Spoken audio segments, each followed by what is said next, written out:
বাংলাদেশি সন্দেহে এক মহিলাকে এলাকাবাসীরা আটক করে পুলিশের হাতে তুলে দিল। উক্ত ঘটনাটি ঘটেছে তেলিয়ামুড়া থানা এলাকার শান্তিনগর গ্রামে শনিবার বিকেলে।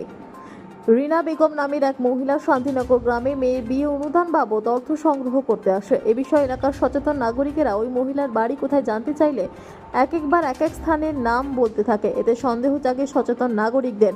পরবর্তীতে মহিলাকে আটক করে ঘটনার খবর পাঠানো হয় তেলিয়ামুড়া থানায়। পুলিশ ঘটনাস্থলে পৌঁছে রিনা বেগম নামের 48 বছর বয়সী ওই মহিলাকে আটক করে তেলিয়ামুড়া থানায় নিয়ে আসে। যদিও পুলিশ গোটা বিষয়ে তদন্ত শুরু করেছে।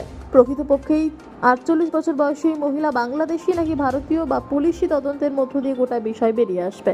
মায়ের বেজে সাহায্য আপনি কি প্রধানের একটা কাগজ আনছেন, প্রধানের একটা লিখিত আনছেন কইছে পরে আমি কিছু চলে তো দিতাম না। যদি কোনো লিখিত প্রমাণপত্র না হইলে মায়ের বেশ সাহায্য কেমনে বুঝবো, আমি তো পারতাম না দিতে।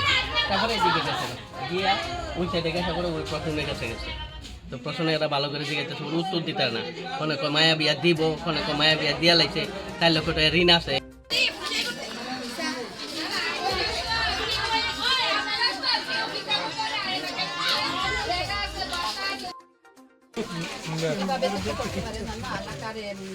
এটাই আমার ভুল হয়েছে।